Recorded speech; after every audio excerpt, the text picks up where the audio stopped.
할렐루야. 오늘은 느헤미야 4장 1절부터 12절 말씀을 통해서 하나님의 은혜의 말씀을 나누기를 원합니다. 오늘은 사단이 원수가 공격할 때 지도자가 어떻게 대처해야 하는가 라는 제목으로 말씀을 나누기 원합니다. 1장부터 3장까지 드디어 느헤미야가 하나님의 부르심을 받아서 예루살렘 성벽을 쌓기 위해서 바벨론의 포로로 잡혀간 사람들을 데리고 제3차 포로 귀환자들을 모아서 예루살렘에 돌아오게 됩니다. 예루살렘에 돌아왔는데 누가 있습니까? 이미 와 있었던 1차, 2차 포로 귀환자들이 있었을 것이고요. 또 그 당시에 이스라엘 백성들이 오기 전에 정착하고 살고 있던 사람들, 페르시아의 권력 아래에 지위가 있었던 사람들, 책임자들 이런 사람도 있었는데 느헤미야는 돌아와서 예루살렘 성벽 쌓기를 시작합니다. 이게 누가 주신 비전입니까? 하나님이 주신 비전이기 때문에 느헤미야는 담대하게 비전을 선포하고 추진해 나가고 있는 것입니다. 두려움에 떨고 있고 끊임없이 어려움을 겪던 1, 2차 포로 귀환자들이 힘을 얻어서 그래 맞다 우리가 성벽을 쌓자 그 모습이 3장에 나오는 것이죠.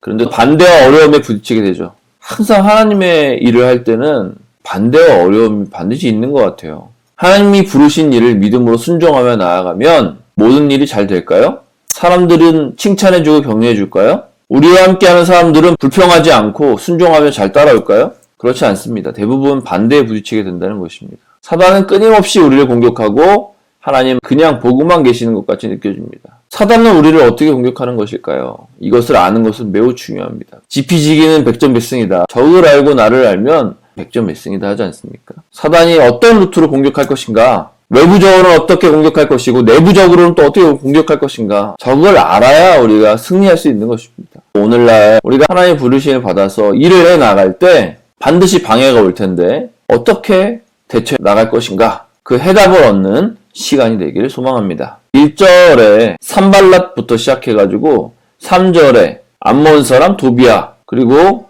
7절에 아라비아 사람들, 암몬 사람들, 아스돗 사람들 점점 대적하는 사람들이 많아지기 시작합니다. 12절에 보면은 또 유다 사람들이 나오는데 내부적으로도 힘든 상황들이 나타나고 있어요. 외부적으로 힘들고 사역적으로 쉽지 않을 때 내부적으로는 똘똘 뭉쳐야 하는데 꼭 내부적으로 불평하는 사람들이 있어요. 거기에 느헤미야는 어떻게 대처하고 있는가? 1절, 2절 말씀에 보니까 산발랏이 우리가 성을 건축한다음을 듣고 크게 분노하여 유다 사람들을 비웃으며 두 가지 감정이 있죠. 크게 분노했다. 그리고 비웃었다. 누가 화를 내면 그거는 어떻게 견딜 수 있을 것 같아. 근데 계속 비웃어. 니까짓 게 뭘 한다고. 니가 그걸 어떻게 해. 이렇게 비웃고 그럴 때 얼마나 힘듭니까? 근데 산발랏이 왜 분노했을까요? 사실 예루살렘과 이 지역은요. 산발랏의 관할 아래 있었던 것입니다. 비록 스룹바벨과 에스라가 이 지역에 와서 성전도 건축하고 말씀운동도 일으켰지만요. 여전히 산발랏의 영향 아래 있었던 거예요. 책임자였던 것이죠. 그런데 느헤미야가 와서 느닷없이 성벽을 건축한다고 하니까 산발랏이 완전히 꼭지가 돈 것이죠. 지금도 팔레스타인 지역하고 이스라엘하고 엄청나게 높은 벽이 있지 않습니까? 허가가 없이는 이스라엘로 들어올 수도 없고 팔레스타인으로 나갈 수도 없어요. 성벽을 건축한다는 건 무슨 의미예요? 산발랏의 영향력에서 벗어난다는 의미예요. 사단은요, 하나님의 백성을 무너뜨리고 부르심의 사역을 하지 못하게 하려고 첫 번째로 하는 책략이 무엇입니까? 바로 비웃는 것이라는 거예요. 내부적으로 절망에 빠지게 하는 거예요. 사단을 비웃을 때 저거 사단이 하는 짓이야. 우린 저거 넘어가면 안 돼. 하고 정신을 바짝 차려야 되는데 꼭 비웃으며 넘어가는 사람도 있어요. 우리 이거 안 될 것 같은데요. 그래도 저 사람이 책임자인데 하나님이 권위에 순종하라고 했는데 순종해야 되는 거 아닌가요? 분별하지 못하고 이렇게 부정적으로 나오는 사람들이 있다는 거예요. 실제로요. 성벽을 쌓을 때 그들은 전문가가 아니었죠. 사실이었어요. 무거운 돌들을 어떻게 들어올리고 쌓을 수 있을 것인가. 얼마나 힘들겠습니까? 이렇게 힘들 때 비웃는 거예요. 하나님의 부르심을 받고 느헤미야 리더십으로 시작은 했지만 해보니까 진짜 쉬운 일이 아니었던 거예요. 산발랏의 이야기는요. 실제적인 이야기를 한 거예요. 그냥 비웃은 게 아니란 말이에요. 두 번째 전략은 무엇일까요? 3절 말씀. 암몬 사람 도비아는 곁에 있다가 이르되 그들이 건축하는 돌 성벽은 여가 올라가도 곧 무너지리라. 두 번째도 역시 비웃는 일이었어요. 그냥 한두 명이 비웃는 게 아니에요. 주변에 있는 모든 사람들이 다 비웃기 시작했어요. 부르심이 분명하지 않은 사람들. 성벽 쌓다가 그러지 않겠습니까? 내가 정신 안 찼으면 성벽 쌓을 뻔했다. 먹고 살기도 바쁜데 내가 지금 뭐하러 쌓고 있지? 이런 사람이 있지 않았겠습니까? 사단의 전략은요. 첫 번째도 비웃는 것이고 두 번째도 비웃는 거예요. 습관적으로 비웃는 사람도 있어요. 그리고 습관적으로 불평하는 사람들이 있습니다. 사단의 방해에 습관적으로 넘어지는 사람들이 있어요. 이 대처를 보고 우리가 힘을 내기를 원합니다. 첫 번째는요. 4절 말씀에 보니까 우리 하나님이여 들으시옵소서 우리가 업신여김을 당하나이다. 원하건대 그들이 욕하는 것을 자기들의 머리에 돌리사 노략거리가 되어 이방에 사로잡히게 하시고 뭐합니까? 기도한 거예요. 실제적으로 하나님 앞에 고백하는 거예요. 하나님, 저들이 이렇게 합니다. 업신여김을 당했습니다. 저들이 하나님을 화나게 합니다. 느헤미야는요, 낙담하는 영을 붙들고 하나님께 나아가는 거예요. 그들의 악을 덮어주지 마시며 이렇게 해서 마치 원수에 대해서 저주하는 것처럼 보이지 않습니까? 원수를 사랑하라고 했는데 오른뺨을 치면 왼뺨 돌려달라고 했는데 원수에 대해서 이렇게 기도해야 됩니까? 우리가 이런 상황에 처한다면 어떻게 기도해야 할까요? 가장 중요한 것은 무엇일까요? 그들이 하나님을 비웃은 것이라는 거예요. 지도자는요, 분별해야 합니다. 이것이 나를 향해서 비웃는 것인가? 하나님을 향해서 비웃는 것인가? 나를 대적하는 것인가? 하나님을 대적하는 것인가? 볼 수 있어야 한다는 것입니다. 느헤미야는요, 하나님을 대적한다고 생각했던 거예요. 하나님을 조롱하고 있다고 생각한 거예요. 그래서 하나님이 시키시는 이 일을 할 때 우리를 방해하는 것이 아니라 우리를 조롱하는 것이 아니라 이거는 하나님을 조롱하는 것이다. 하나님의 일을 방해하는 것이다. 의로운 분노가 일어나야 한다는 것입니다. 저도 가끔 그런 일을 당할 때가 있어요. 마트에 갈 때나 아니면 친구들을 만날 때 우리가 믿는 하나님을 조롱하고 업신여기는 사람들이 있어요. 우리가 하나님 믿는 사람이라면 정말 하나님의 사람이라면요. 의로운 분노를 일으킬 수 있는 사람이 되어야 합니다. 무조건 참는다고요? 그냥 가만히 있는다고요? 그게 하나님의 뜻이 아니라는 거예요. 6절 말씀이 뭡니까? 이에 우리가 성을 건축하여 전부가 연결되고 높이가 절반에 이르렀으니 이는 백성이 마음대로 일을 하였습니다. 백성들이 진짜 있는 힘을 다해서 마음을 다해서 하고 있었던 거예요.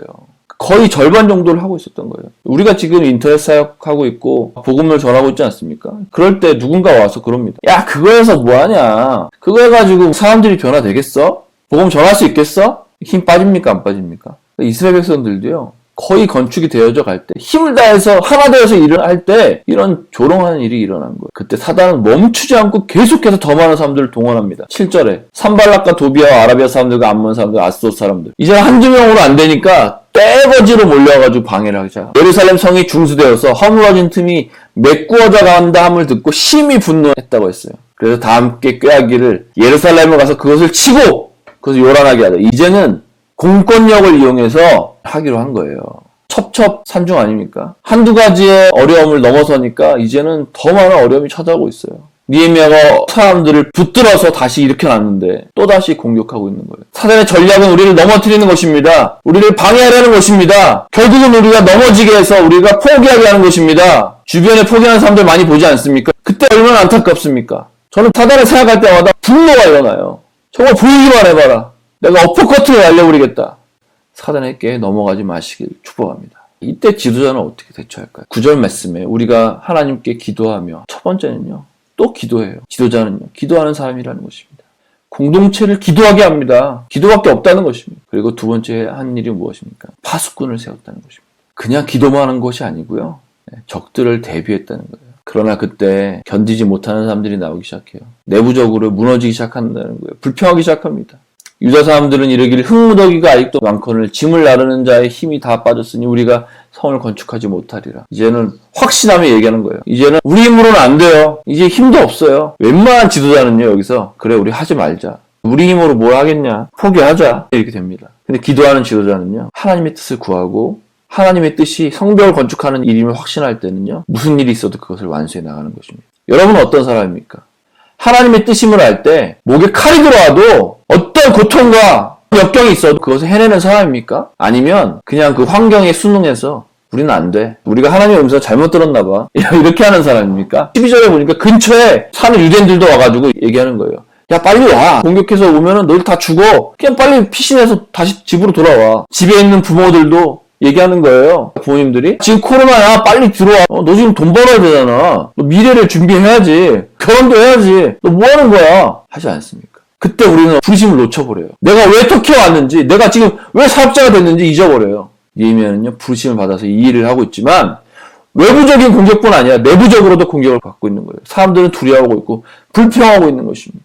비웃음의 영과 두려움의 영이 오게 된 거예요. 이것이 사단이 우리를 공격하는 방법입니다. 이런 공격이 찾아올 때 넘어지시겠습니까? 아니면 승리하시겠습니까? 이겨내시겠습니까? 지도자는요 기도하고 또 기도했습니다. 그리고 파수꾼을 세워 대비했습니다.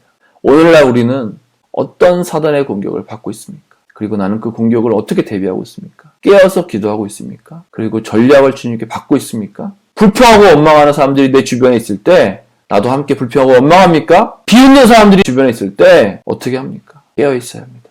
주님 앞에서 늘 서 있어야 합니다. 그래야 공동체를 지킬 수가 있습니다. 파수꾼이 되어서 하나님의 일을 끝까지 완수하시는 여러분이 되길 축복합니다. 가정의 파수꾼이 되십시오. 공동체의 파수꾼이 되십시오. 그래서 우리를 허물려고 하는 작은 여우가 우리 틈바구니에 들어올 때 여우를 잡아서 바베큐를 해 드시길 축복합니다. 우리는 승리할 것입니다. 사랑하고 축복합니다.